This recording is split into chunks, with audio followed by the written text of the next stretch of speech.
tayo po ay mag-start na ng ating Bible study. Meron po tayong serye ng pag-aaral ng salita ng Diyos. Pray po ang Panginoon, mga kapatid. Tayo po ay Praise the Lord. At meron po tayong serye ng pag-aaral, mga kapatid, How to Release Power Against Coronavirus. So ito po yung tuloy-tuloy na pag-aaral ayon po sa salita ng Diyos kung paano po natin malalabanan ang coronavirus ayon po sa turo at aral ng ating Panginoong Hesukristo sa kanyang mga alagad. So ito po yung sinasabi po natin ayon po sa ating Panginoon o yung biblical way. At ang magiging problema nga lamang po natin, mga kapatid, ay paano po natin i-apply sa panahon natin ngayon. Yun lang po ang magiging problema, no? Sa ating setting. So, suriin po natin ito, mga kapatid, at inaanyayahan ko yun na samahan ako sa ating pag-aaral na ito. Manalangin po muna tayo, mga kapatid. Purihin ang Diyos. Aming Amang Diyos sa langit, salamat po sa oras na ito na kami ay sinasamahan mo sa pag-aaral na ito. Gabayan po kami ng iyong Holy Spirit at matutunan po namin ang lahat, Panginoon, na itinuturo mo sa aming sa iyong mga salita para po malabanan namin ang coronavirus na ito sa aming mga buhay. Dagdagan mo po ang aming pananampalataya, palakasin mo po kami ng iyong Holy Spirit at ng iyong mga salita. Sa iyo po namin pinagkakatiwala ang oras na ito sa pangalan lamang ng aming Panginoong Hesukristo. Amen. Praise God. Purihin po ang ating buhay na Diyos. So, ang ating pong pag-aaral, mga kapatid, ay base po sa Acts 1 verse 8. Ang ating buhay na Diyos ay nagbigay na po sa atin ng kapangyarihan laban po sa lahat ng kapangyarihan ng dyablo. At ating po napag-aralan sa nakaraan na ang pandemic na ito ay pandemonic. Ibig kong sabihin, hindi po ito galing sa Diyos. Ito po'y gawa ng dyablo para wasakin po, para magnakaw, pumatay at magwasak ng buhay. At yan po ang nangyayari. Hindi pa po ito yung judgment ng ating Panginoon. Kasi pag ang ating Panginoon nagpadala ng judgment, napag-aralan po natin yan sa parable of the weeds. Yung parable ng masamang damo ay tatamaan po tayo. So yung judgment po ng Panginoon sa kasalanan, darating po yan. Pero hindi pa po ngayon. Sa pagbabalik po ng ating Panginoon, ay darating po yung judgment, no? Yung katapusan ng mundo. So, hindi pa po ngayon yan. Ito po ay gawa ng dyablo. So, basahin po natin yung pinaka-text po natin. Sa wika pong Ingles, ang aking mga verses, galing po ito sa New King James Version. Praise God. But you shall receive power when the Holy Spirit has come upon you. So, tatanggap po tayo ng kapangyarihan. Kailan po? Pagdating sa atin ng Holy Spirit. So, inaasahan po natin, assumption po natin, assuming po tayo na nasa atin na ang Holy Spirit. Praise God. And you shall be witnesses to me in Jerusalem and in all Judea and Samaria and to the end of the earth. At yung kapangyarihan na ito ay gagamitin po natin, mga kapatid, lalo na po sa pag-witness o pagdadala o pagpapakilala ng ating Panginoong Kristo sa sanlibutan, yung pong pag-witness o pagbabahagi ng Ebanghelyo ng ating Panginoon. Ang power po na binanggit sa Acts 1:8, but you shall receive power when the Holy Spirit has come upon you. Yung power po nito, reviewin lang po natin, ay galing po sa Greek word na dunamis. Power, ibig sabihin po ito ay puwersa, literally means miraculous power. So, ang Diyos, binigyan na po tayo ng power. Nang tinanggap po natin ang Holy Spirit, and this is a miraculous power. So kung uunawain po natin ito, mga kapatid, ay nasa atin na po ang kapangyarihang binigay ng Diyos upang labanan ang lahat ng puwersa ng kadiliman.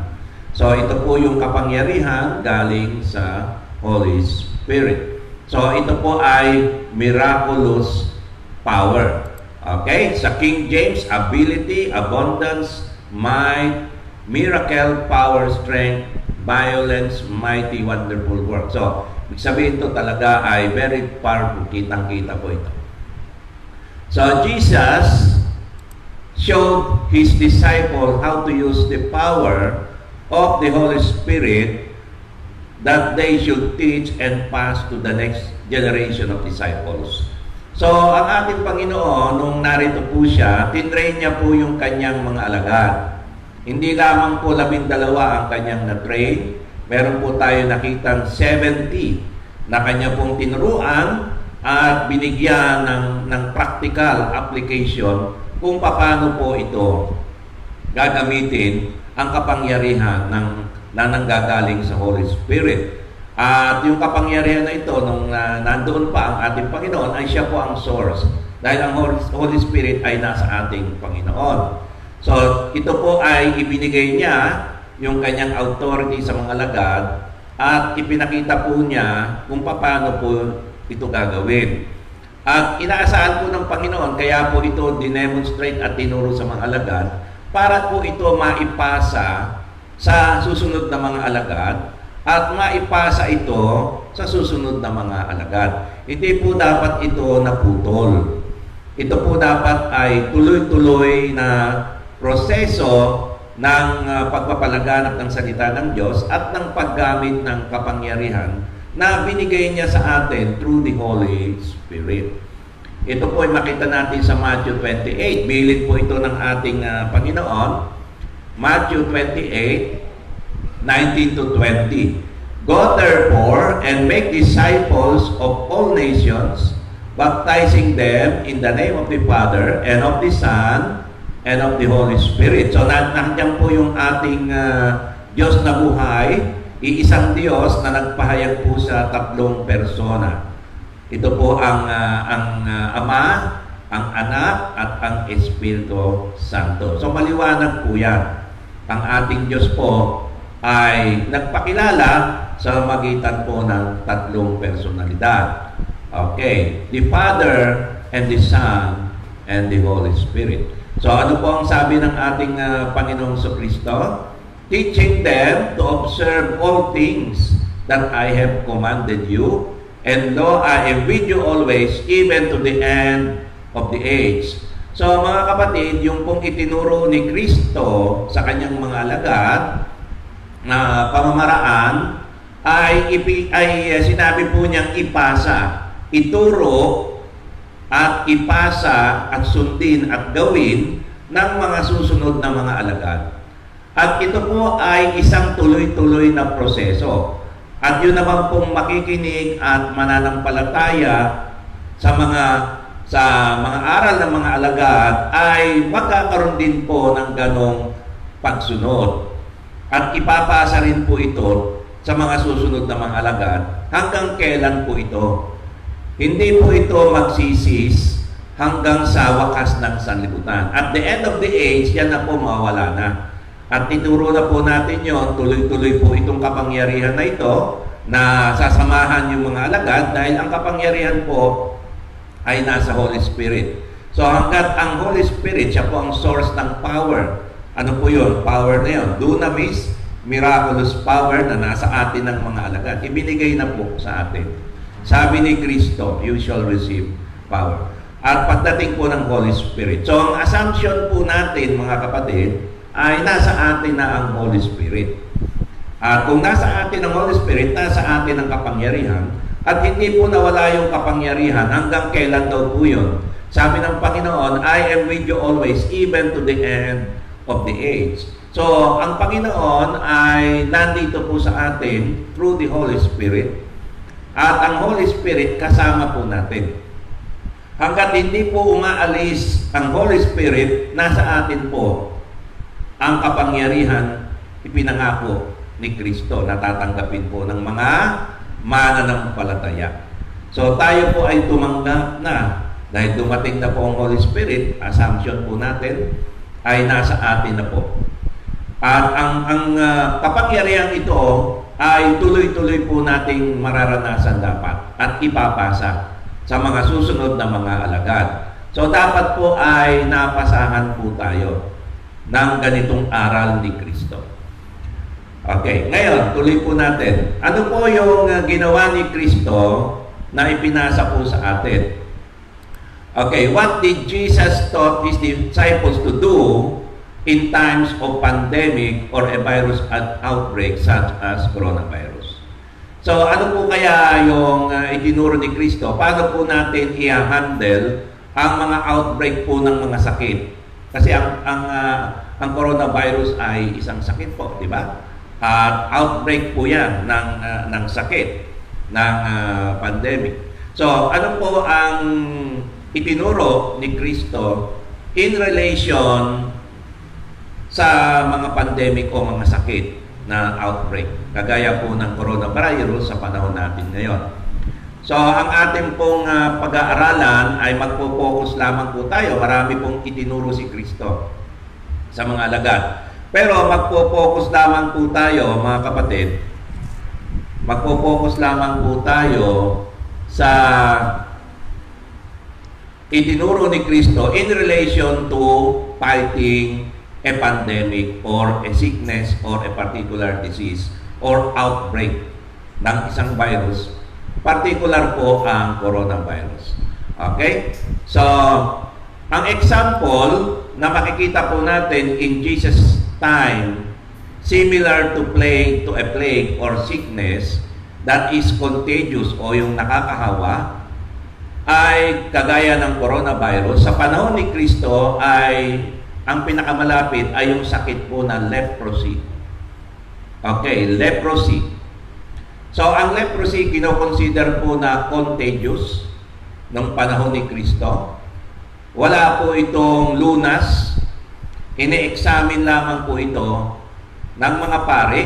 At pagka ikaw ay merong sakit na simptomas ng leprosy, ay inihiwalay po ang tao na yon. At ang tawag po nung kina-quarantine, di ba? Kina-quarantine.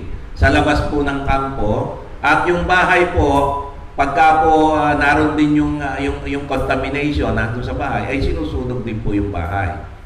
At ino-observahan din po. Kina-quarantine din po yung mga gamit ng tao, yung kanyang damit, yung bahay niya, everything. Parang panahon po ngayon na kina-quarantine para hindi po makahawa.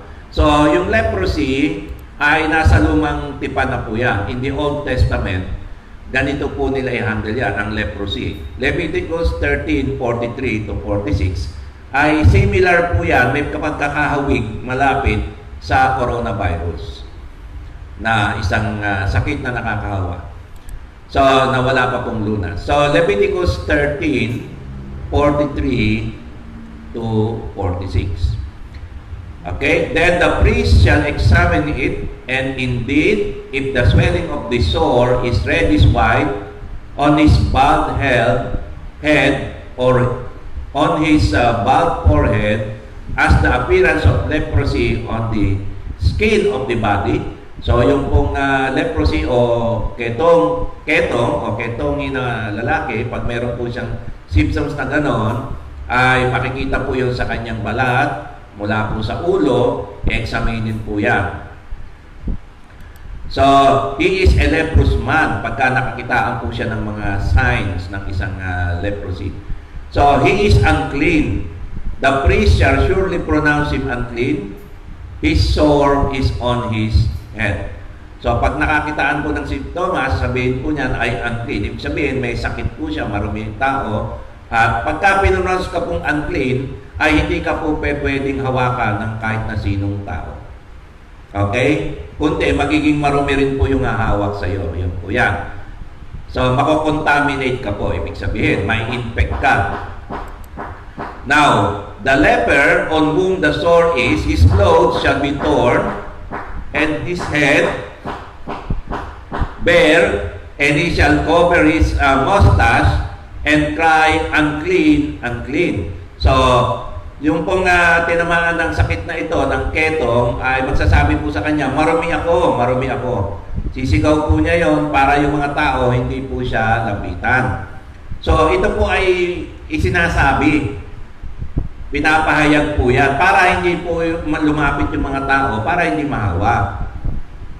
Kaya kagaya ginagawa po sa atin, pag meron pong ganito, ay kinakwarantin po, hinihiwalay, para hindi po makahawa. At sabi sa verse 46 ng Leviticus chapter 13, okay, meron pang sumabay na nagpupukpuk. Kanina, wala yun. He shall be unclean all the days he has the sore, he shall be unclean. He is unclean and he shall dwell alone. His dwelling shall be outside the camp. So, yun po hinihiwalay. Okay, hinihiwalay po mga kapatid, yung pong may sakit na ito, outside the camp, talagang labas po ng bayan, kasi hindi po siya pwedeng humalo, mga kapatid, kasi nga po ay makakahawa po siya. So wala pong lunas ito nung Old Testament time, at nung panahon po ni Kristo, wala pong lunas ang leprosy. Okay, pag-aralan po natin ng konti, ano po ang leprosy? How do people get Hansen's disease? So, yung Hansen's disease, yan po yung tawag sa leprosy. Ang nakadiscover po ng mikrobyo niyan ay si Hansen. Siguro, isa pong doktor siguro ito, scientist. Na-discover po niya yung bacteria o mikrobyo na nagkokos nito. Kaya tinawag din po itong Hansen's disease. So, paano po ito nagkakaroon? Paano po nagkakaroon ito? Now, it is not known exactly how Hansen's disease spread between people. So, hindi po masyadong eksaktong alam kung paano po ito na nahahawa sa mga tao. Pero, scientists currently think, kasi misteryosong sakit din po ito, scientists currently think it may happen when a person with Hansen's disease cough or sneezes and a healthy person breathes in the droplet containing the bacteria. So, sounds familiar po ba? So, ito palang leprosy, parang ano rin po pala ito, parang coronavirus. Pag ikaw ay naatsingan, naubuhan ng may sakit, tapos nahihinga mo to, no? Pumasok sa ilong mo, sa bibig mo, no? Yung droplets na mayroong bakterya, doon na po nagsisimula. Okay. Now, prolonged close contact with someone with untreated leprosy over many months is needed to catch the disease. So pagkakasama mo po ito sa mahabang panahon ay may sakit po ng leprosy, malamang po mahawa po yung kasambahay. Pagkasama mo po ito, lagi mong kasama po ito. Pero matagal na panahon po bago ka mahawa. Hindi ka mukha ng coronavirus, medyo mabilis po itong makahawa, no? Within weeks lang po. So, yun lang po yung pinagkaiba. Mas madali po mag-spread ang coronavirus. So, ito po ay matagal na sakit na itong leprosy, panahon pa po ni Kristo. Okay. Ngayon, when was the treatment of disease discovered? Kailan po, kasi wala pong gamot ito nung panahon ni Kristo, even Old Testament time.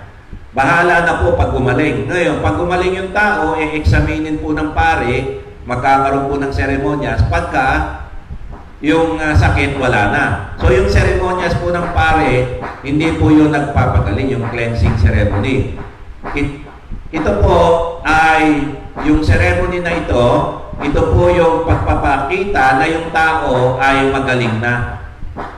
Okay, pasensya na po, may background tayo ng pumupukpuk. Hindi ko alam saan galing yan sa labas, no? At kanina wala yung pumupukpuk. Sinabayan ako. Praise God. Talagang ang diablo Talagang makakaisip talaga mag-istorbo, no? Okay, when was the treatment of the disease discovered? Okay, the causative agent of leprosy, lepre, was discovered by G.H. Armjorn Hansen in Norway, 1873. Mantakin nyo mga kapatid walang lunas po ito, 1873, almost 2,000 years pa from the time of Jesus Christ. Almost 2,000 years bago po lumabas yung lunas. Na-discover po ito noong 1873, making it the first bacterium to be identified as causing disease in human. Okay, siya po yung unang bacterium na na-identify causing disease in human. So, yung nagkakos ng leprosy. Kaya tinawag din po itong Hansen's disease. Okay, the first effective treatment ay hindi pa po yung lunas yun, na-discover pa lang po yung bacteria na yun, bacteria. That the first effective treatment became available in the 1940s pa. Mantakin nyo mga kapatid 1873 na-discover yung bacteria, then yung gamot, 1940s pa. So in the 1950s, Dapsone was introduced. So yung gamot na yon, 1950s pa, 40s and 50s. So matakin nyo, nung na-discover 1873, ilang years pa po yan? More than 50 years pa bago na-discover mga kapatid. Yung lunas, yung gamot, nung na-discover yung bacteria, 1873. So ibig sabihin, prior to that mga kapatid, wala po talagang gamot itong leprosy. At kagaya po ng coronavirus sa ngayon, although yung siyensya po natin medyo mabilis na ngayon mga kapatid, hindi nakakabuti ng ganyan sigurong katagal na panahon. So within a year siguro, next year or hindi natin alam, baka next month na o ay meron ng vaccine o na panlaban dito. Ngayon, madedevelop pa po yan kasi ang siyensya po, siyempre, mas mabilis po ngayon ang development ng siyensya dahil po sa mga technology lumabas. Gayunpaman, sinasabi po natin dito na talaga pong merong oras talaga na gugugulin bago po makadiscovery ang tao ng lunas. Okay. Does leprosy still exist today? So, ayon po kay Google, okay, about 180,000 people worldwide are infected with leprosy. So, meron pa rin pong leprosy ngayon, So, sa buong mundo, 180,000. According to the World Health Organization, most of them are in Africa and Asia. Okay? Yan po yung leprosy. Meron pa rin po ngayon. So, about 100 people are diagnosed with leprosy in the US every year. So every year, 100 po na tao na na-diagnose na meron dito sa Amerika. Mostly in the South, okay, South America, California, Hawaii, and some US territories. Okay? So yun po yung sakit na medyo kahawig po sa panahon natin ngayon, sa panahon ni Kristo, yung coronavirus, yung leprosy.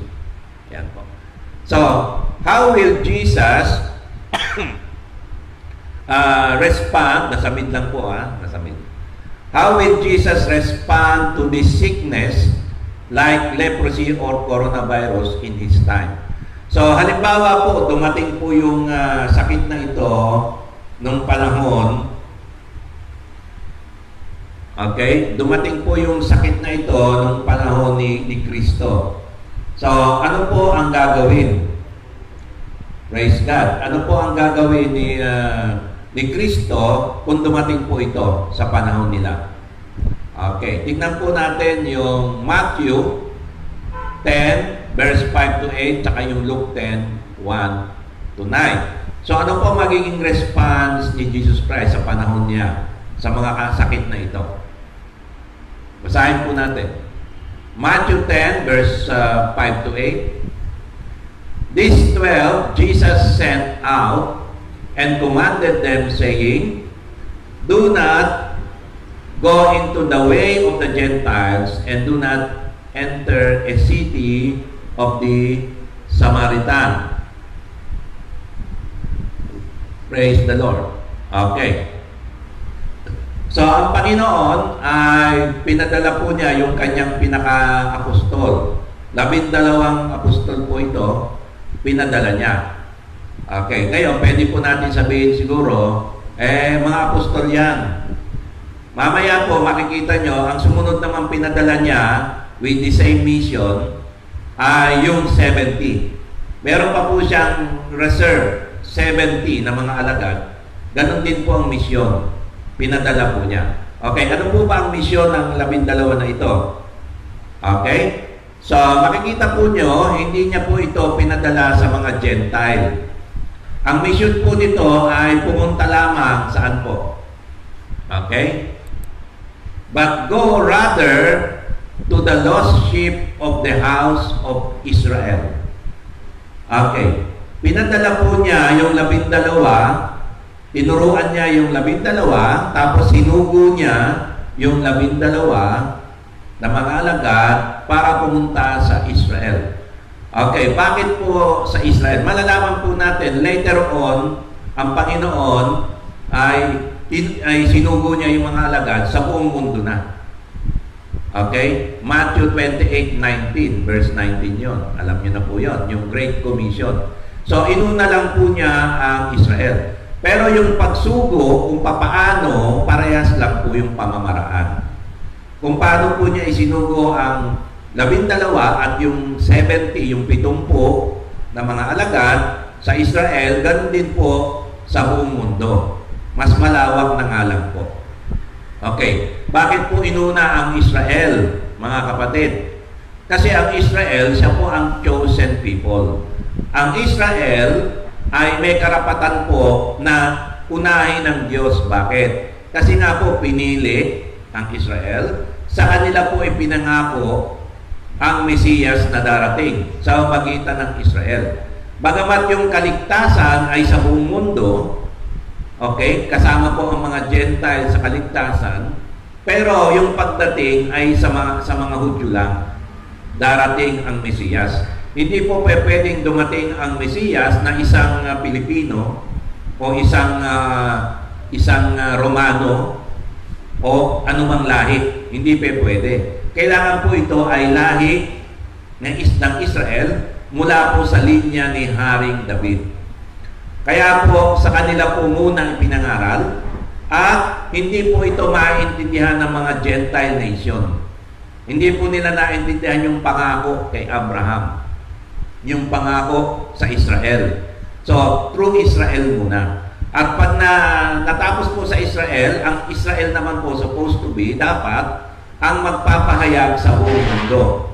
So, ang Israel naman po sana, pagkatapos po nilang manampalataya, sila naman po yung magpapahayag. So, yung mga Hudyo na mananampalataya, ay sila naman po magpapahayag sa mga Hentil.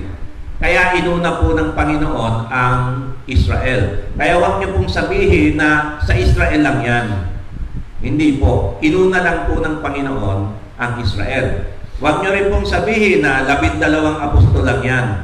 Hindi po, mga kapatid. Kasi mamaya makikita po natin, isinugo rin po niya yung 70, yung the 70. Okay, ano po ang misyon? Ito po ang misyon, mga kapatid. Okay, tuloy po natin. Sa Matthew chapter 10. Matthew chapter 10 po tayo, verse 7. Ano po ang misyon? As you go, preach, saying, the kingdom of heaven is at hand. Okay? The kingdom of heaven is at hand. As you go, preach, saying, the kingdom of heaven is at hand. So, ano po yun? Unang misyon, ipangaral ang kaharian ng Diyos. Alam niyo po, ang kaharian ng Diyos, ang pangangaral po tungkol sa kaharian ng Diyos, tuloy-tuloy po yan. Hindi po yan mapuputol hanggang sa wakas. At pag naipangaral na po ang kaharian, ang ebanghelyo ng kaharian, sa buong mundo, darating na po ang wakas. So hanggat hindi po yan na ipapangaral ang ebanghelyo po ng kaharian ng Diyos, kaharian ni Kristo, kung ano po gusto nyong itawag, kaharian ng langit, yan po iba-ibang katawagan, ay ebanghelyo po yan ng kaharian ng Diyos. At yan po ay ipapalaganap sa buong mundo at saka darating ang wakas. Makikita po yan sa Matthew 24 verse 14. This gospel of the kingdom, sabi po ng Panginoong Kristo, shall be preached to all the world, and then the end will come. At doon na po magwawakas. At pagkatapos po nun, pwede natin sabihin, magsisis na po yung sinasabi po natin cessation ng mga power na tinatawag, miraculous power. So hanggat ipinapangaral pong ebanghelyo, tuloy-tuloy po ang miraculous power natin na ibinigay sa atin ng Panginoon. Okay, ano po yung manifestation ng miraculous power? Okay, preach the kingdom of heaven is at hand. Ano ipapangaral? Ang ebanghelyo tungkol sa kaharian ng Diyos. And verse 8, Matthew 10 verse 8. Ano po ang kasunod? Heal the sick. Tingnan niyo po Heal the sick. Ano pa? Cleanse the lepers. Okay, ano yung lepers? Yung leprosy, Hansen's disease. Katulad po yan, kahawig. Huwag natin sabihin eksaktong katulad, no? Kundi kahawig po yan, may similarity sa coronavirus. Pati yung how to be infected, mysterious. Okay? Pagka nabahingan ka, naupuhan ka, nasa loob mo yun, pumasok sa'yo, yung po yun, infected ka na. Okay? So, yan po yung cleanse the leper. So, nilinaw po ni Kristo. Heal the sick, cleanse the lepers, particularly, pwede natin sabihin ngayon, heal the sick, cleanse the coronavirus infected people. Ano ba tawag natin sa mga infected people? Yun na lang po, infected ng coronavirus infected people. Raise the dead, cast out demons, freely you have received, freely give. So, ibig sabihin, wala pong bayad. Yung pong mga nagpapagaling na naniningil, merong money sheet, alam niyo na po yun kung ano yun, mga kapatid. Ano po yun? Scam. Na-scam po kayo dahil nangingi. Ang mga lagad, di po sila nangingi ng pera pag nagpapagaling. Okay? Ayan. Sabi ng Panginoon, freely you have received, freely give. Ito po yung mga tunay, mga kapatid. Okay? Hindi po kamukha ng mga ngayon. Mahirap na lang magsalita, mga kapatid, na mga nangi-scam, na mga preacher, na merong gumagaling, then susunod may offering na. Ayan. So, pera-pera na lang po usapan. At yung iba, nagbibigay pa ng amount, talagang seed o money seed ang tawag, ano? Kapalit ng kagalingan. So, sa iba na lang po natin pag-uusapan. So anyway, yun po yung sinabi ni Kristo. Hindi ko po ito sinabi, ito po ang sinabi ni Kristo. Then later on, sabi ni Luke, pinadala naman niya yung 70. Ano po yung mission ng 70? Okay, Luke chapter 10 verse 1 and verse 9. Mamaya po, no? And verse 9. Lalaktaw po tayo dyan. Okay, verse 1. After these things, the Lord appointed 70 others also, and sent them 2 by 2 before his face into every city and place where he himself were about to go. Okay, pinauna niya po itong 70. Okay, iba po ito sa 12, bukod po ito, no? Ito yung 70. So pinadala po niya ito, tigda-2, binigyan niya ng partnership, tigda-2. Okay. Ano po ang misyon? Okay, Luke 10 verse 9, laktaw na po tayo.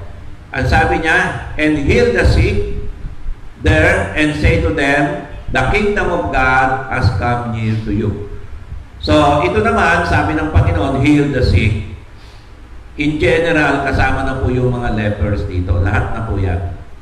Okay? Yung, sa panahon natin, yung mga may coronavirus, kasama na po yan. So, the kingdom of God has come near to you. So dito, inuna, pagalingin muna and then mangaral and say to them. So hindi po naghihiwalay yung pagpapagaling. So kuminsan nauna po yung pagpapagaling. Kuminsan nauna yung pangangaral. Kasi halimbawa, bedridden nga naman po, no?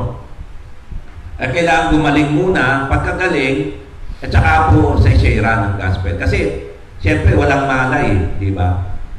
So, kailangan makarecover muna yung tao. Pag nakarecover, ay pinagaling ako ng Panginoon, okay, may nag-pray sa'yo, may nagpagaling, o saka share ng gospel. Okay? Yan po yun. So, yung taong may sakit.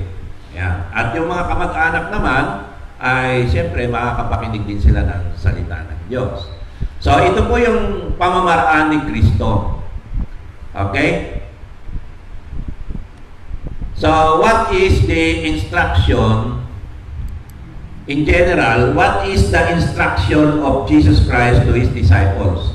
Halimbawa, sa panahon natin ngayon, nandito si Kristo. Ano po kanyang magiging response dito sa coronavirus? Okay. Sa panahon noon, ang katumbas po ay leprosy, Hansen's disease. Okay. Summary lang po. Summary natin. Okay. Alright. Now, ang magiging problema lang, mga kapatid, ay maaari ay kung hindi po natin ito ma-apply ngayon, yun na po magiging problema. Okay. Ngayon, kung susundin natin, ito po yung summary. Okay. Ano po ang response ni Jesus Christ? Instruction niya sa mga alagad. Okay. Jesus said, preach the gospel and, ito lang po, preach the gospel and heal the sick. Okay? Matthew 10, summary, verse 7 to 8.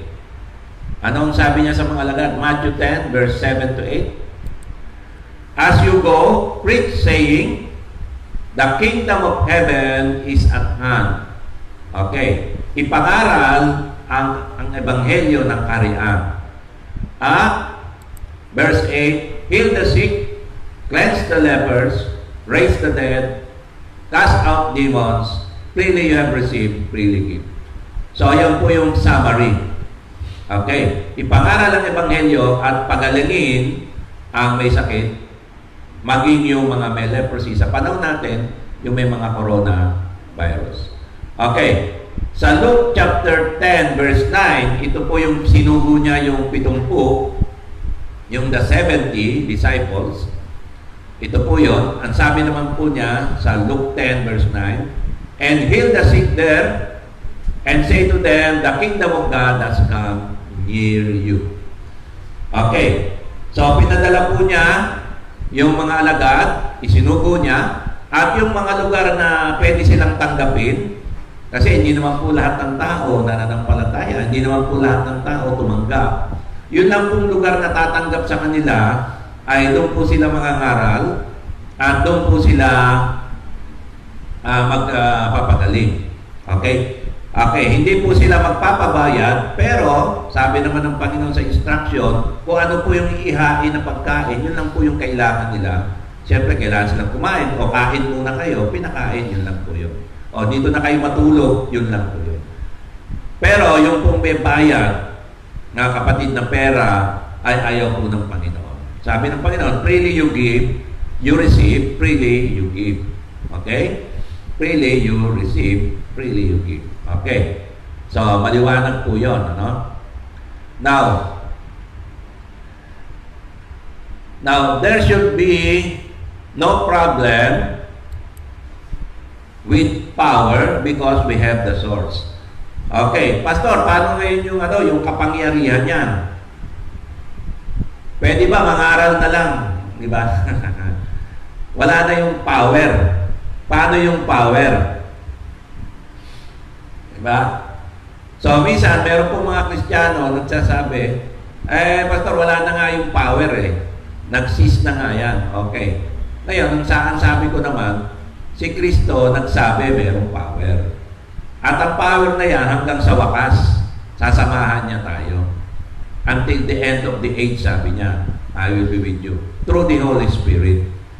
Ngayon, sino nagsabing walang power? Si Kristo na nga ang nagsabi na you will receive power. Kasi nga, yung source ng power ni Kristo, ang Holy Spirit, nung nandito siya sa lupa, nagkatawang tao siya, ibinigay sa atin. So yung source ng power, which is the Holy Spirit Himself na, ibinigay na po sa atin.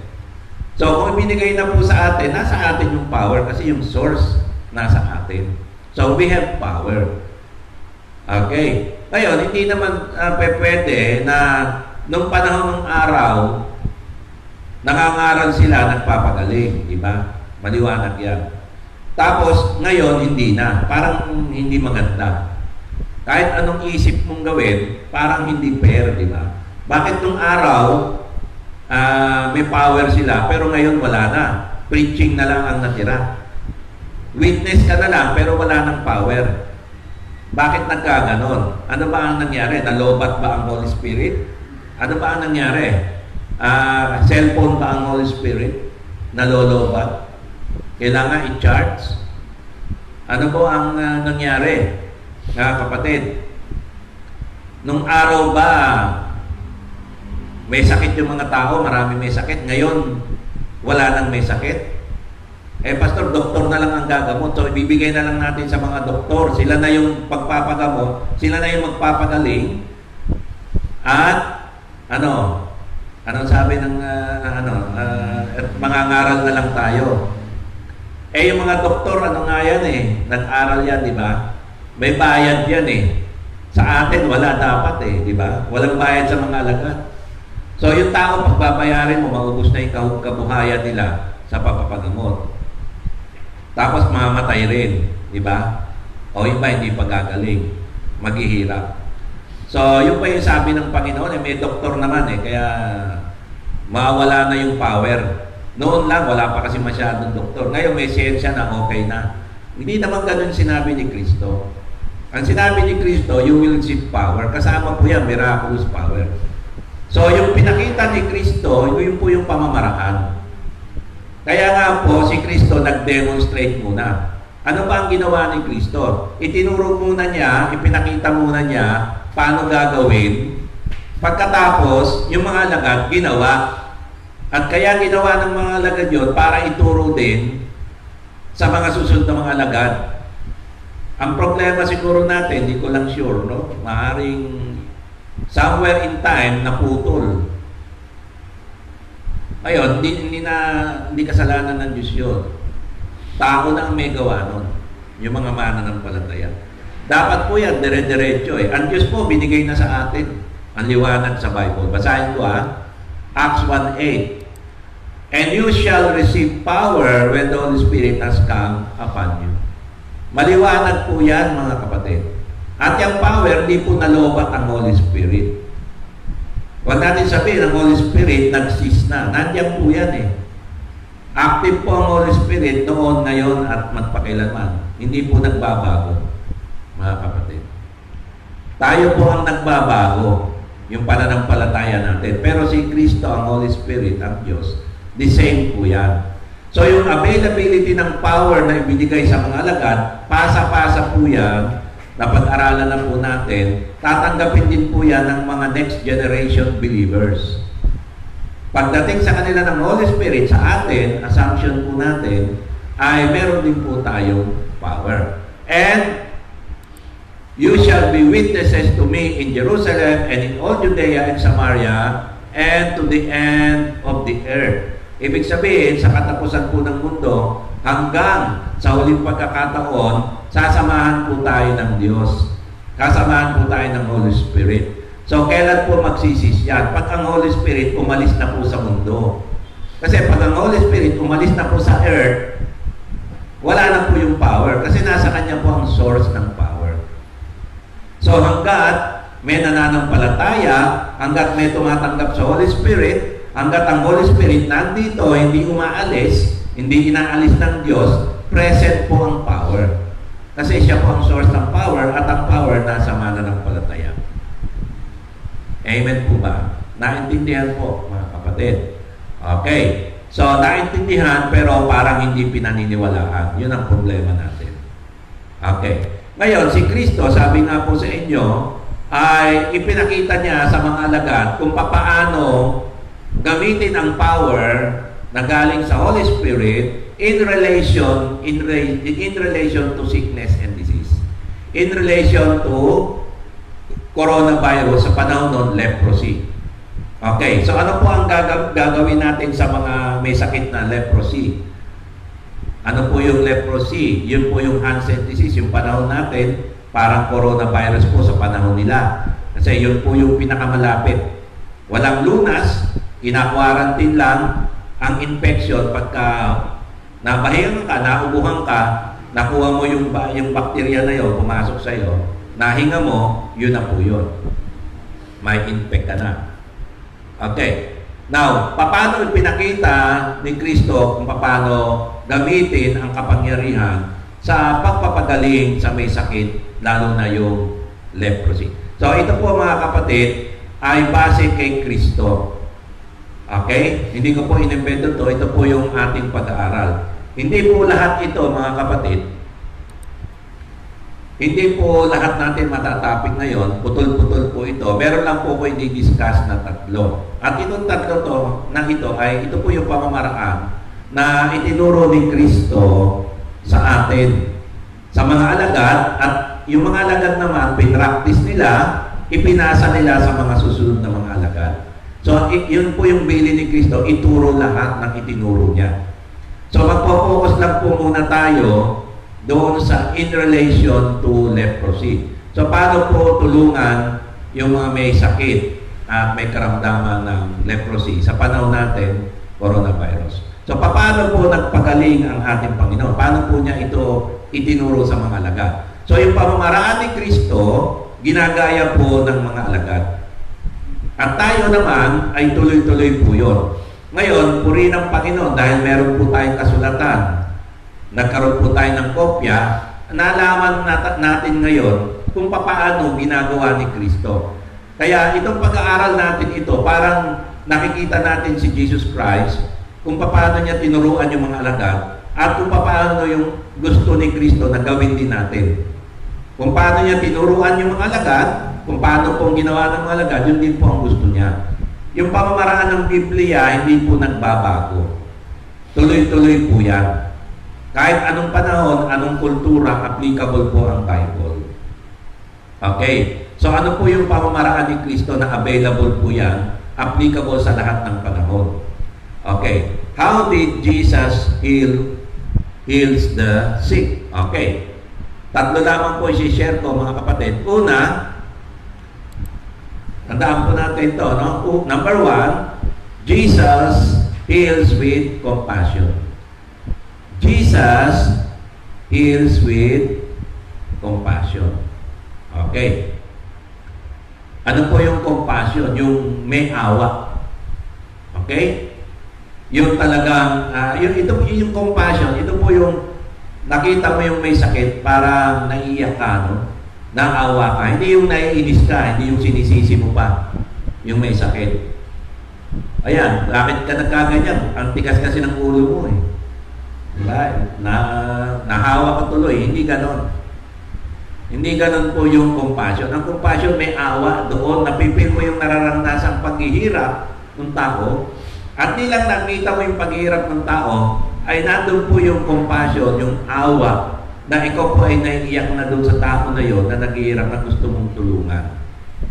Ayan po yung compassion ng ating Panginoon. Po, yung nakita mo, hindi ko po maipaliwanag ng lubos ito, pero ito po yung awa na galing sa Diyos, yung compassion. Hindi lang po ito mercy, kundi compassion po, no? Ayan, awa, matinding awa doon sa tao. Hindi po ito lang pakikiramay. Nakikiramay ako, hindi po yan, compassion. Okay? So, parang nararanasan mo yung nararanasan nila. Okay, Matthew 14:14. Okay, Matthew 14:14. And when Jesus went out, he saw a great multitude. Nakita niya yung maraming tao. And he was moved with compassion for them. At dahil naawa, no, namove ang Panginoon, nakita niya, naawa siya sa napakaraming tao. Ang daming may sakit, awang-awa siya. Nakikita niya yung mga may sakit na wala pong kakayahan na magpagamot at naghihirap sila dun sa kanilang mga karamdaman. Hindi lang po talaga yung sakit na masakit ang ulo, no? Kundi in pain yung tao, talagang hirap sa katawan, hindi makalakad. At yung mga may leprosy, ay makikita mo, ay talagang ang itsura talaga parang naagnas na parang bangkay na naagnas. Nakakita na ba kayo ng leprosy? Okay, meron akong picture dito, kaya lang, parental guidance po, no? Hindi ko lang alam kung ano itsura dyan sa online, pero pakikita ko po sa inyo yung itsura ng may leper. Okay? Ayan. Yung leprosy. Okay. Ngayon, bago po yan, basahin po uli natin yung Mark 1:40-42. Ito particular po sa merong ketongin. Okay, Mark 1:40-42.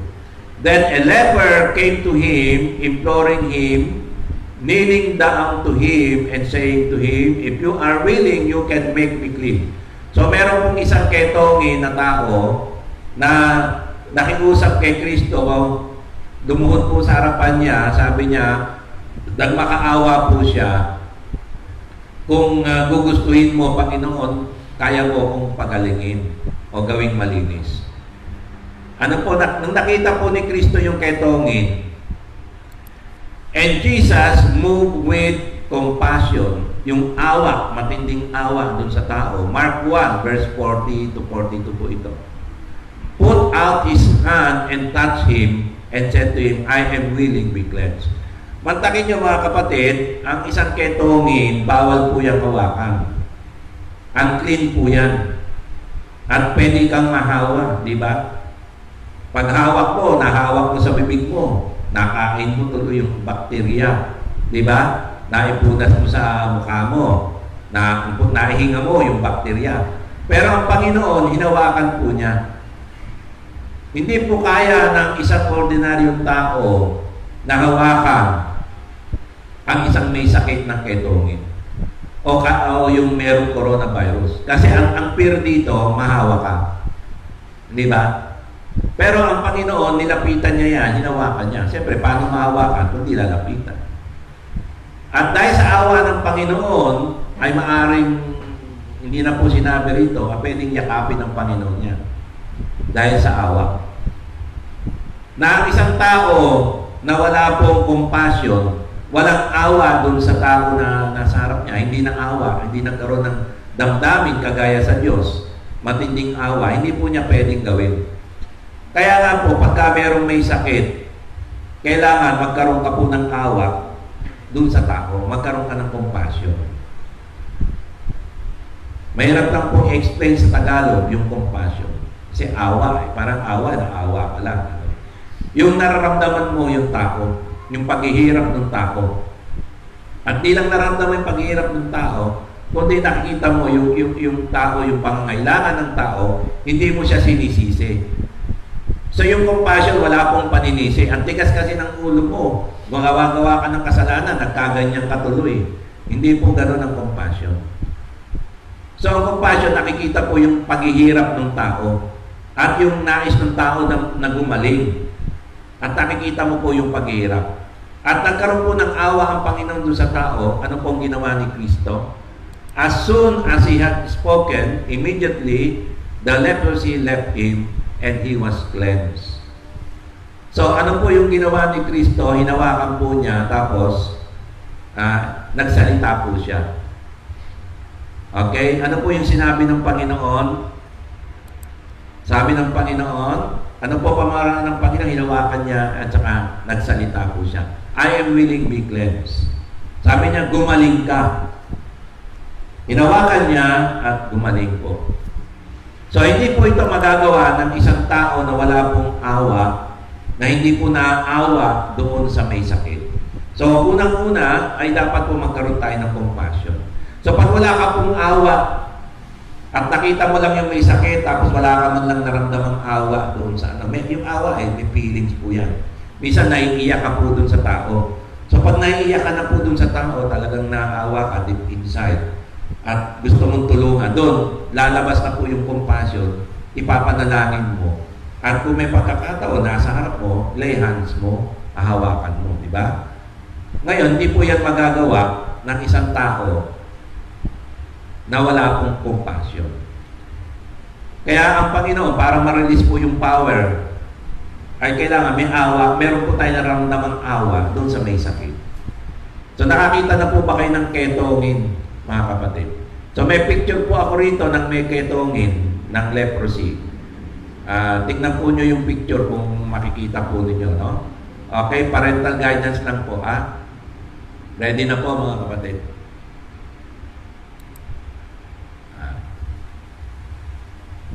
Kita ba? Kita? Ayan. Hindi ako gagalaw, ha? Kasi pag gumagalaw ko, naapektuhan, eh. Ayan. Praise God. Okay? Hindi kita. Ay, sayang, ano? Hindi kita. Ano kaya ang problema? Iilaw na yan? Ayan. Hindi masyado, no? Hindi kita. Okay lang. Sige. Wala, madilim, eh. Ayan.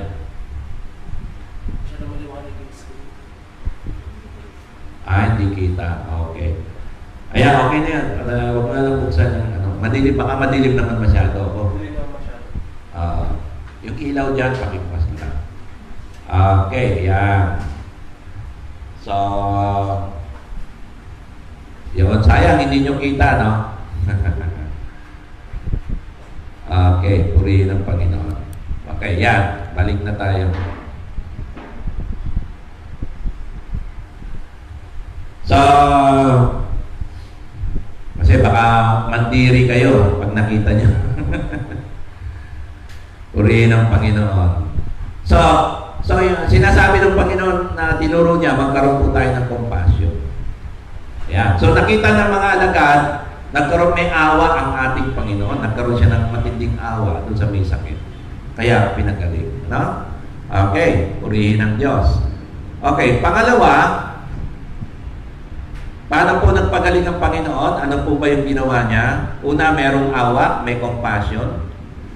Pangalawa, Jesus heals with personal contact with the sick or family guardian of the sick. So, meron pong personal contact si Kristo sa mga may sakit o yung mga kamag-anak po o guardian nung may sakit na hindi po makalapit kay Kristo dahil po sa kanilang sakit at bedridden po kasi o kaya walang malay. So, sino po yung lalapit? Yung mga kamag-anak. So, ito po yung mga kamag-anak, mga kapatid, no may karamdaman o yung mismong may sakit kung pwedeng lumapit kay Kristo. So, meron pong tinatawag na personal contact with the sick or family guardian of the sick. Bihira po yung walang personal contact. Okay? Ngayon, bakit po kailangan ng personal contact? So, isipin niyo po, bakit kailangan ng personal contact? May ugnayan.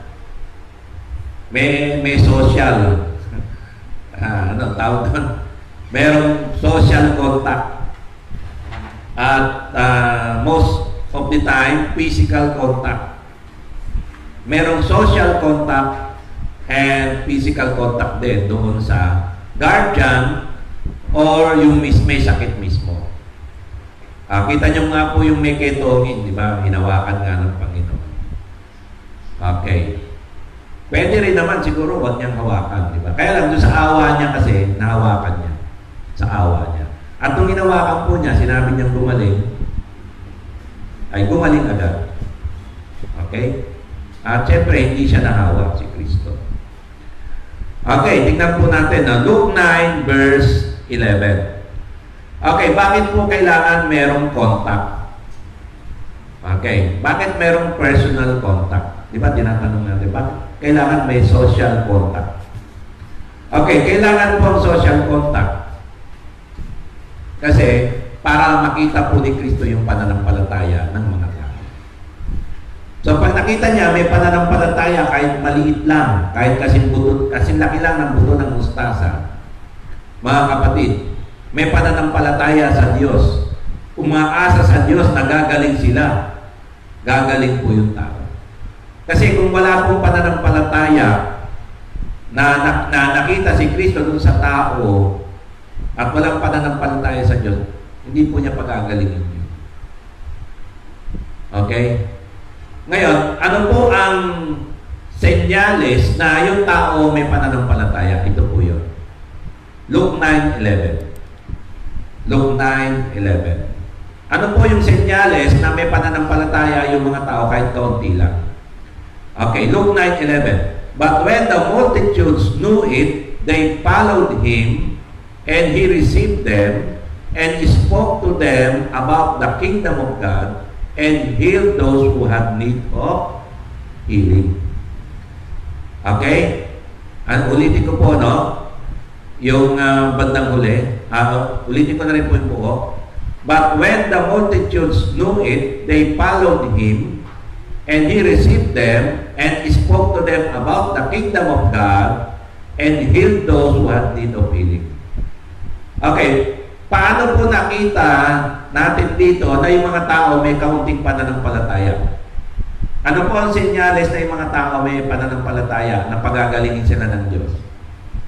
Ano yung sabi niya? They followed him. The multitudes knew it. Nalaman nila kung nasan si Kristo, pinuntahan nila. So yung paglapit ng mga tao kay Kristo ay nagpapakita na meron silang pananampalataya sa Diyos na pagagalingin sila. So sa panahon natin ngayon, so kailangan meron pananampalataya yung tao. Halimbawa, meron tayong kaibigan, kakilala, may sakit. Humingi ng prayer request sa atin. So, meron silang pananampalataya sa Diyos na pag nag-pray tayo, pagagalingin sila. Kahit kaunti lang. Kasi yung paghingi nila ng prayer, paglapit nila, nagpapakita ng kaunting pananampalataya, okay na sa Diyos yun, mga kapatid. So, ano po ang ginawa ni Kristo? Siyempre, pinang-aralan sila ng kaharian ng Diyos. Ebanghelyo ng kaharian. Alam niyo na po ang ebanghelyo tungkol kay Kristo, ang paghahari ni Kristo sa bawat puso ng tao. Yan po yung ebanghelyo ng kaharian ng Diyos. Gagawin natin si Kristo, Lord, Savior, and King. Okay? Gagawin natin siyang Lord, Panginoon, tagapagligtas at hari ng ating buhay. So, dapat tatlo yun. Lord, Savior, and King. O, pwede sabihin mo God. Parehas na apat. Lord God, Savior, King. Ayan, ha? At pag ginawa po natin yon, siyempre, kinilala natin si Kristo, magpapasakop po tayo sa kanyang paghahari, si Kristo na ang hari ng buhay natin. So, tayo po ay nasa kaharian na ng Diyos, wala na po sa paghahari ng kaharian ng demonyo. Nasa protection na po tayo ng Diyos, paghahari ng Diyos. At si Kristo po ang ating hari. And, ano kasunod? And healed those who had need of healing. Siyempre, hindi naman po lahat may sakit. Hindi naman po lahat yung mga tao na yun may sakit, di ba? Yung iba doon, nangangailangan lang talaga ng kapatawaran ng kasalanan. Deliverance from sin. Pero yung iba ron, marami rin, nangangailangan din ng deliverance from sickness. Ngayon, nalaman natin, ang atonement ay kasama ang sakit. So, tinubos ni Kristo ang ating kasalanan, tinubos din niya yung ating mga karamdaman. Dinala rin niya yung ating mga karamdaman. So, Luke 9:11, and healed those who had need of healing. So, makita po natin yung koneksyon, bakit kailangan may personal contact, social contact, physical contact, para makita po ng Panginoon yung pananampalataya nila. So, yung paglapit nila, nagpapakita na yan ng pananampalataya. Tuloy po natin. Kasi hindi sila lalapit at hingi ng tulong kay Kristo kung hindi sila nagpalataya. Kahit konti lang. Eh sabi ni Kristo, kahit kasindaki lang ng buto ng mustasa. Kahit konting pananampalataya lang. Now, Matthew 8, 5 to 13. Now, when Jesus had entered Capernaum, a centurion came to him, pleading with him. Okay, ito naman po, close contact with the relative o guardian nung may sakit. Kasi yung may sakit, nasabihin natin, nasa ospital. Hindi malapitan, di ba? Lumapit yung kamag-anak. Pakipanalangin mo nga yung aking Brad, o pastor, o kaibigan, kung sino man yan, lumapit sa inyo. Not necessarily sa akin. Sa inyo, kakilala nyo yung aking, baka pwede naman yung anak ko na, asawa ko, nanay ko, ano man, nila. Lumapit po sa atin, humingi ng prayer. Pwede po yun. Kasi ang contact natin, nasaan? Nandun sa kamag-anak. So, dadaloy po yun, yung pananampalataya, dadaloy po dun sa kamag-anak, papunta sa may sakit. Pero may dinaanan. Hindi pa pwedeng walang dadaanan. Kagaya po ng centurion. Tingnan po natin. Now, when Jesus had entered Capernaum, a centurion came to him, pleading with him, nakikiusap. Okay, tuloy natin. Saying, Lord, sa Matthew 8 po ito, verse 5 to 13. Lord, my servant is lying at home, paralyzed, dreadfully tormented. So, hindi pumadala kay Kristo kasi nasa duty po yung malayo yung bahay. At nakita niya si Kristo, nabalitaan niya si Kristo, pinuntahan niya. At yung kanyang alipin, bedridden, nandun sa bahay, paralyzed. Okay. And tormented. Talagang hirap na hirap po. Parang hindi na makahinga. Parang yung may coronavirus, di ba? Hindi makahinga, hirap na hirap. Ventilator. Makasaksak. Ano ba tawag doon? Ventilator ba yan? Okay. Breathing apparatus. Okay. And Jesus said to him, I will come and heal him. Kaya ang Panginoon, lagi gusto niya yung personal. Kahit malayo yan, sige, puntahan natin. Papagaling ko siya. I will come and heal you. Okay. Ayos na. Pumayag na si Kristo. Sigurado nang gagaling yun, pupuntahan. So, anong gagawin ni Kristo? Lay hands niya yun. Kakausapin niya yung may sakit. Sabihin niya, magaling ka na. Diba? Ganun po ang Panginoon. Pero may nangyari. Ano sabi ng centurion? Parang pinigilan siya, di ba? Hindi, pinigilan talaga siya. Sabi niya, centurion. The centurion answered and said, Lord, I am not worthy that you should come under my roof. Dahil sa laki ito, centurion po ito, Romano, hindi ito Hudyo, ha? Romano po ito, dahil sa kanyang respeto sa ating Panginoon, hindi niya po binasto si Kristo. Ay, wala kang karapatan pumasok sa bahay ko. Hindi po ganun. Sabi ni Kristo, wala akong hindi ako karapat-dapat na ikaw ay pumasok sa aking bahay. Unworthy ako. Kasi meron siyang pananampalataya kung sino si Kristo. Ba? But only speak a word and my servant will be healed. So, biro mo, sabi niya, tinuruan niya si Kristo kung paano kita niyo? Tinuruan ng centurion si Kristo paano manggamot. Di ba? Sabi ng centurion, sabihin mo lang, gumaling, gagaling na, kahit malayo. Saan dadaan yung pananampalataya? Doon sa centurion.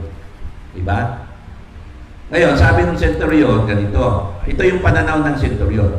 For I also am a man under authority. So, ibig sabihin, kinikilala na niya si Kristo, may authority. Ano yung authority? Hindi na sinabi rito kung anong klaseng authority pagkakakilala niya. So, maaari si Kristo, naniniwala siya, He is a man of God, a prophet of God. Ito ay galing sa Diyos, may authority galing sa Diyos. For I also am a man under authority, having soldiers under me. And I say to this one, go, and he goes, and to another, come, and he comes, and to my servant, do this, and he does it. Ako rin may authority. Pag sinabi ko, pumunta ka doon, gagawin. So, alam niya si Kristo may authority. Kaya sinasabi niya kay Kristo, sabihin mo lang gagaling. Kasi may authority rin ako, may authority ka.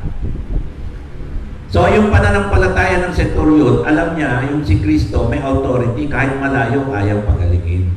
Kaya lang may dadaanan. Minsan nagtataka tayo, nagpe-pray naman tayo, pero bakit hindi natin kumagaling? Meron ka bang social connection dun sa tao na pinapag-pray mo? Paano yung social connection? Nasa ospital na. Dun sa kamag-anak. So, kailangan kasi ng faith. Sabi natin, sabi ng Biblia, without faith, it is impossible to please God. So, saan tayo kukuha ng pananampalataya? Kung kamag-anak mo, sa iyo dadaan. Kasi ikaw ang may kamag-anak. Amen, ano? Okay lang yun. Kasi ikaw yung may kamag-anak. Okay? Pero, pagka iba, walang dadaanan, medyo mahirap. Kasi merong social contact ito si Jesus Christ. Kailangan merong manampalataya. Okay? Now, verse 10, when Jesus heard it, he marveled, and Matthew 8 on verse 10, and said to those who followed, assuredly I say to you, I have not found such great faith, not even in Israel. So, yung ganitong pananampalataya, yung distance, malayo, pagagalingin, nangangailangan po ito mga kapatid ng pananampalataya, manggagaling doon sa kamag-anak nung may sakit na may contact tayo. Social contact. Naintindihan po. Ganun po yan. Kaya kung minsan, hindi natin kilala, pag-pray natin, wala naman tayong awa doon sa tao, hindi naman natin kilala. Wala namang kamag-anak, medyo mahirap. Diba? Ang Panginoon, sino lang po yung pinagagaling ng Panginoon? Yung lumalapit sa Kanya. O yung pinupuntahan niya. Yung meron siyang social contact. So, pag walang social contact, hindi siya nagpapagaling. Kasi, nangangailangan po ng pananampalataya kahit konti lang. Without faith, it is impossible to please God. So, nakita niyo po yun. Ganun. Then, Jesus said to the centurion, go your way as you have believed, so let it be done for you. And his servant was healed that same hour. So, malayo po yung may sakit, pero dumaan po yung pananampalataya. Sino po yung malapit kay Kristo? Yung kamag-anak, yung guardian, o kung sino man yung nagmamahal, o may malasakit doon sa may sakit, nakilala yung may sakit. So, kailangan po merong personal relationship doon sa may sakit. Para doon po dumaan yung compassion, doon po dadaan yung pananampalataya. Meron po tayong social connection, physical connection, doon po sa, or physical connection or social connection, doon po sa may sakit, through yun sa kamag-anak. Kung hindi po, o yung close relative ng tao, kung hindi po natin personal na mapunta. So either pupunta po sa atin, tayo ang pupunta, o may connection po doon sa may sakit, through doon po sa ating social connection, doon sa kamag-anak na hindi basta kamag-anak. May malasakit po doon sa tao. At nangangailangan po ito ng pananampalataya.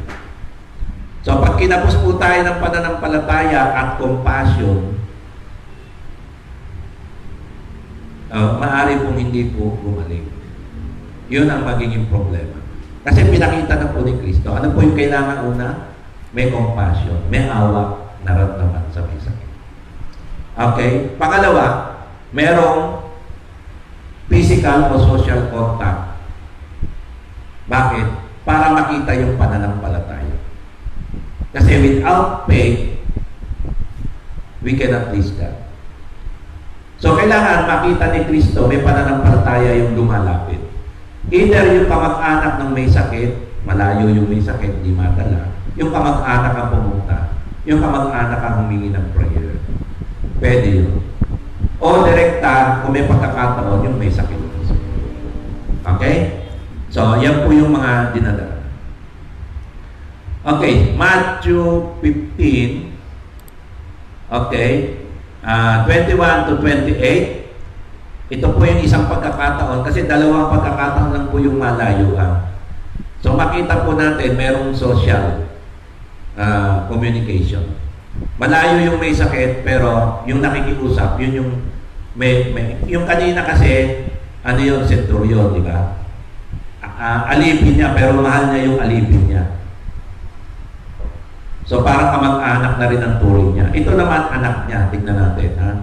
So then Jesus went out from there and departed to the region of Tyre and Sidon. And behold, a woman, Matthew chapter 15 to, no, verse 22. And behold, a woman of Canaan came from that region and cried out to him, saying, Have mercy on me, O Lord, Son of David, my daughter is severely demon-possessed. So ito naman po ay merong sapi ng demonyo. Pinahihirapan ng demonyo yung anak niyang babae. Hindi niya po kasama yung anak niya.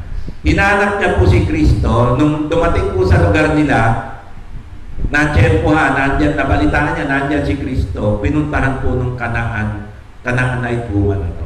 Hindi po ito isang Hudyo, ito ay Canaanite woman. Okay? So, verse 23, but he answered her not a word. Di pinansin ni Kristo. Kasi hindi nga Hudyo, di ba?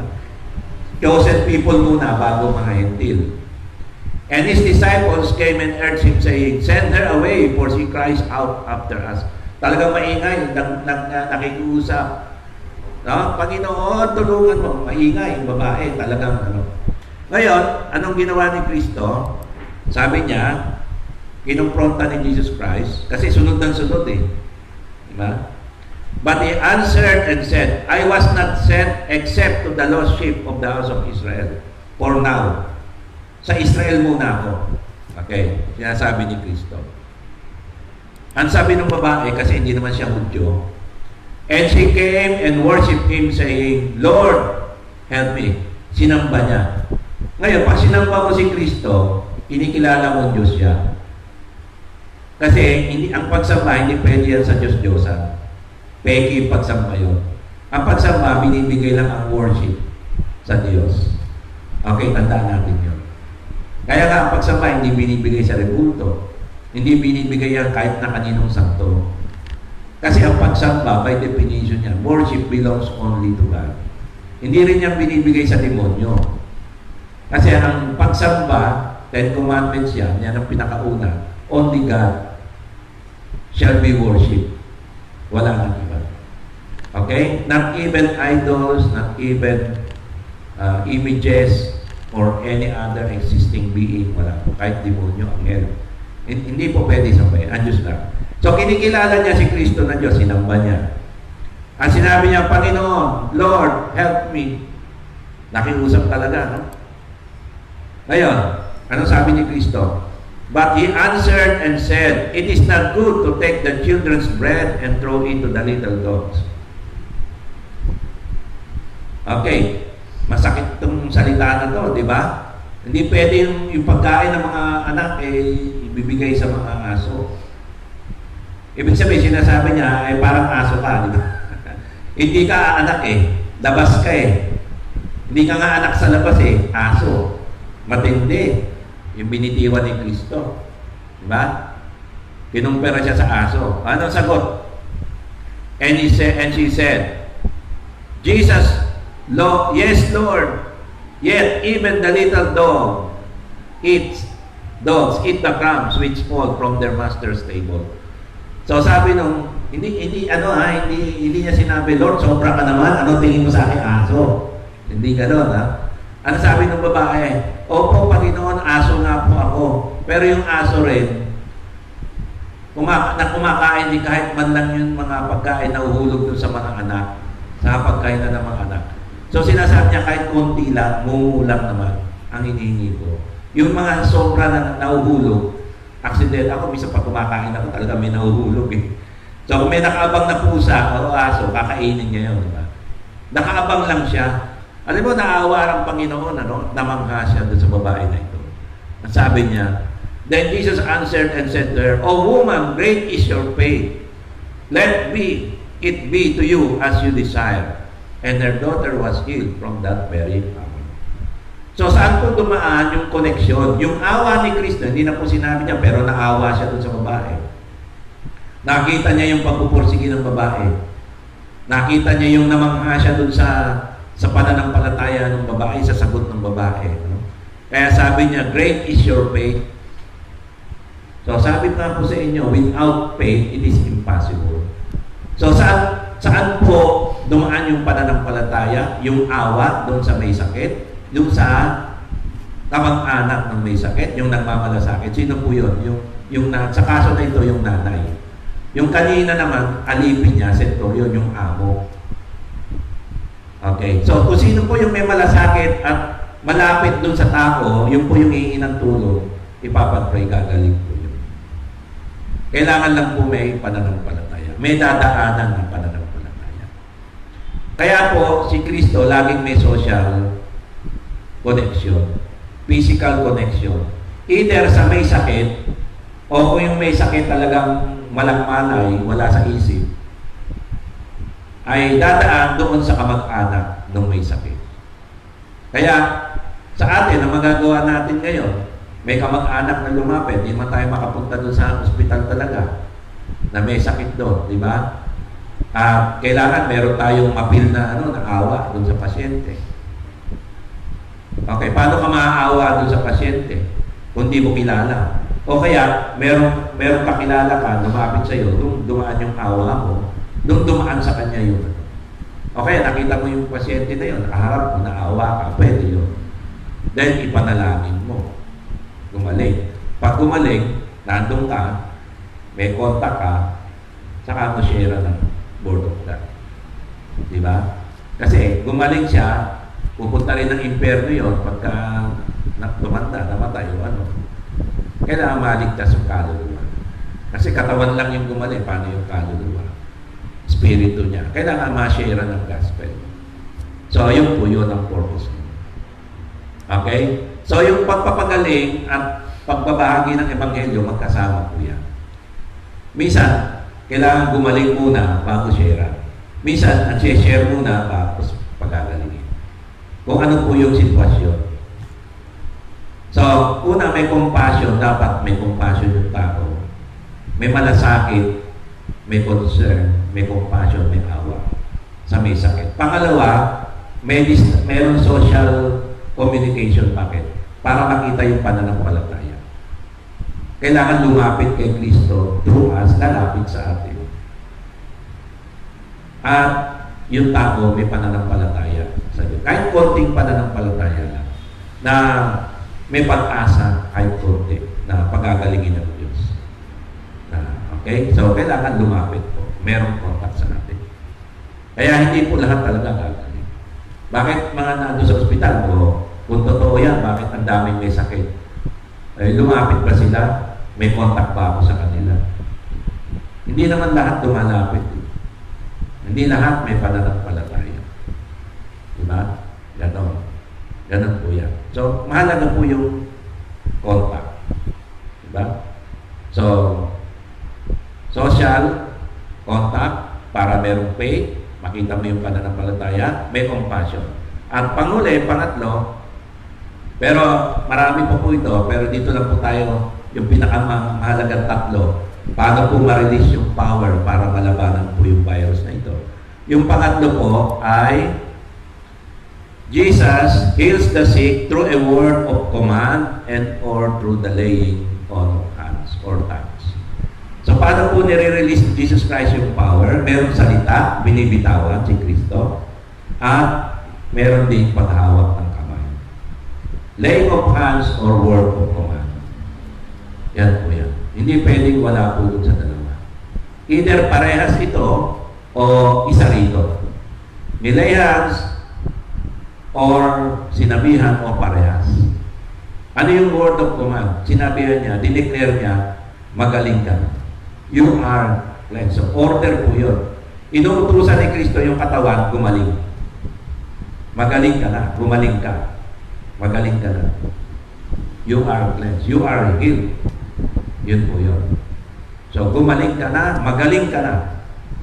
Ayan. So, sa atin, you are healed, Magaling ka na sa pangalan ng Panginoon Jesus. Okay. So, ano yung ingredients nun? So, yung una, may compassion. May malasakit, awa ka dun sa tao. Pangalawa, merong social contact. Either sa may sakit o kamag-anak ng may sakit o yun ang mamahal doon. Bakit may social? Para merong dadaanan ng pananampalataya. May dadalo yan. Without faith, it is impossible. So, may pananampalataya kahit konti yung tao na may sakit o yung kamag-anak ng may sakit na lalapit. So, kailangan lumapit sa Diyos. So, pag hindi lumapit, paano gagaling? So, meron kailangan connection. Saan dadaan yung faith? Yung pananampalataya. Meron. Kaya may social contact. Alright? At pangatlo, merong command. Ito na po yung pinakapinali dapat. So, pag nabuo na po yung compassion, nabuo na po yung faith kung saan dadaan yung pananampalataya sa Diyos kay Kristo. And then yung pangatlo, i-release na nung man of God o nung anak ng Diyos na may connection sa Diyos. Paano po i-release? By a command, yung alagad, uutusan niya na, lelehas niya. Kung ano po applicable. Okay? So, Matthew 8:14 to 17. Matthew 8:14 to 17. Now, when Jesus had come into Peter's house, he saw his wife's mother lying sick with a fever. So, ito, pwedeng description to ng sakit na coronavirus kasi may sakit eh. Anong sakit? May lagnat, di ba? O may symptoms na to. Inuupo, nalagnat, nahirapan huminga, baka yan. Lying in fever, matinding sakit. So, maaring symptoms na to. So, pagka ganito, anong gagawin mo? Di ba? Gagawin mo, sister. Anong gagawin mo, kapatid?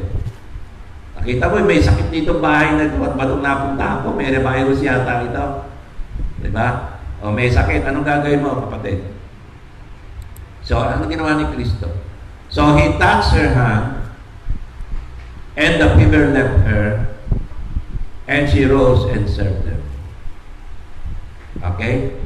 Yeah. So, hinawakan ni Kristo. So, nandiyan na po yung faith at doon yung may sakit. Kasi nandun personal eh. Kasi may issue pa naman, di ba? May malay, may lagnat lang. So, may pananampalataya. So, may social contact. Merong compassion. Kahit di nawala sa salita compassion, pero alam natin may compassion. Pangatlo, by laying of hands. Okay, gumaling po siya. Okay, verse 16. When evening had come, Matthew 8 po ito. When evening had come, they brought to him many who were demon-possessed, and he cast out the spirit with a word, and healed all who were sick. So, paano pong ginawa ng Panginoon, particularly pag may evil spirit, may command. Okay? Yung sa kaso ng leper, sinasabi ng Panginoon, ay gumaling ka na. You are cleansed. I am willing, you are cleansed. Sabi niya nun sa dun sa babae kanina, yung Canaanite woman, sabi niya, ay mangyari sa iyong pananampalataya. So, laging may sinasabi si Kristo. May command. Gumaling ang iyong anak. Ayon sa iyong pananampalataya. Okay? So, there is a word of command and heal all who are sick. So, ano po nangyari? Dinala sa kanya, isa-isa po yun. Nawakan niya, maaaring hinawakan niya, and then intusan niya, magaling ka na. Gumaling ka. Pagpilay, tumayo ka, makalakad ka. Ganun po. Okay? Pag may masamang espiritu, lumayas ka. Ganun lang po inuutusan niya. Umalis ka sa babae na yan. Umalis ka sa tao na yan, aalis ka po.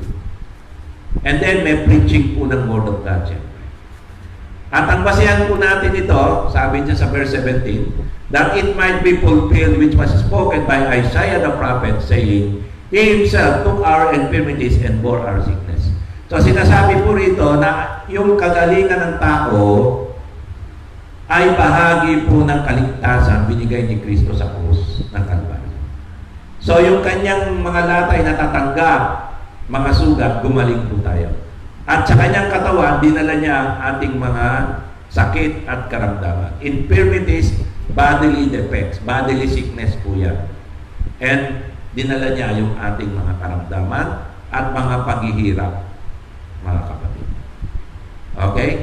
So, yan po yan. Yan po yung masiyang. Part po yan ng kaligtasan. Isaiah 53 verse 4, 5, and 6 po yan. Makikita nyo po ron, kasama po ang kapatawaran sa kasalanan at kagalingan ng ating katawan, yung ginawang pagtutubos ni Kristo. So, healing and forgiveness of sin is part of the atonement. Kaya nga, nagpapatawad si Kristo at nagpapagaling.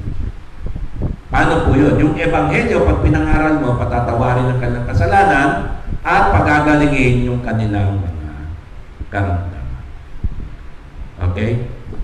So, in our conclusion, sa pagtatapos po ng ating pag-aaral, tandaan po natin, how do we fight coronavirus sa panahon natin ngayon? Kagaya po ng itinuro ni Kristo.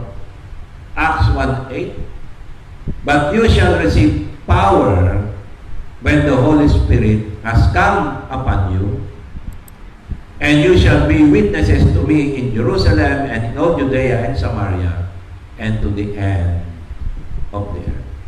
So hanggang sa wakas po ng mundo, sinasamahan po tayo ni Kristo sa magitan ng Holy Spirit, ay binigyan po niya tayo ng kapangyarihan para gamitin. So yun po yung mga pamamaraan na tinuro ni Kristo sa mga alagad. Nasa atin na po kung i-apply po natin. Okay? With compassion. Paano po siya nagpagaling? With compassion para ma-release yung power. Pangalawa, with social contact para magkaroon ng faith, para alam kung saan dadaanan, para may dadaanan po yung pananampalataya sa Diyos. And pangatlo, nare-release by a word of command and or by laying of hands. Okay? So kung wala po sa atin, yung kamag-anak lang po ang contact natin, by word of command. At kung nandiyan po yung may sakit sa harap natin, laying of hands. Okay? Pero may dadaanan po lagi. So, nasa sa atin na po mga kapatid, kung paniniwalaan natin to, nasa sa atin na po kung i-apply natin. Mga kapatid. Pero sinasabi ko po sa inyo, totoo po ito. Huwag po natin sisihin ng Diyos, itinuro na po sa mga alagad. At yung mga alagad tinuro po sa atin, sa magitan ng salita ng Diyos, may Bible po tayo, andyan na po sa harap natin. Nabasa na po natin, yan na po yung ating basihan, mga kapatid. Kaya nasa atin na po kung paniniwalaan natin to o hindi. Praise God. Manalangin po tayo, mga kapatid. Aming Amang Diyos sa langit, salamat po dahil nandyan ang iyong salita.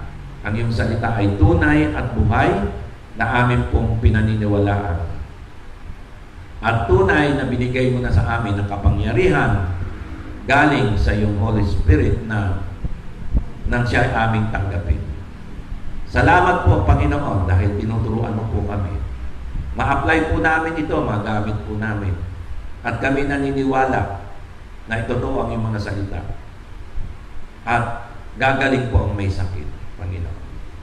Kung gagawin lamang po namin ang aming bahagi. Salamat po, aming Amang Diyos sa langit. Salamat po sa kapangyarihan na binigay mo sa amin, mga nanampalataya sa iyo. Sa magitan ng Holy Spirit na tinanggap po namin galing sa iyo. Salamat po sa pagtuturo ng aming Panginoong Kristo sa iyong mga salita. Kung nakita po namin, available po sa amin ang iyong salita, ang mga ebanghelyo. Nakita po namin kung paano tinuruan ni Kristo ang mga alagad sa magitan ng iyong ebanghelyo, Panginoon, ng iyong mga salita, at amin po itong gagawin at susundin. Bigyan mo po kami, palakasin mo po ang aming pananampalataya. Salamat po, O Diyos, dahil ikaw ay tunay at buhay, ang iyong Holy Spirit ay tunay at buhay, ang iyong salita, ang Biblia ay tunay at buhay. Salamat po aming buhay na Diyos. Sa ilamang po, aming Ama, ang kapurihan at walang kaluwalhatian sa pangalan muli ng aming Panginoong Yeshua HaMashiach na iyong pong bugtong na anak. Amen. Praise God. Pagpalain po tayo ng ating Panginoon.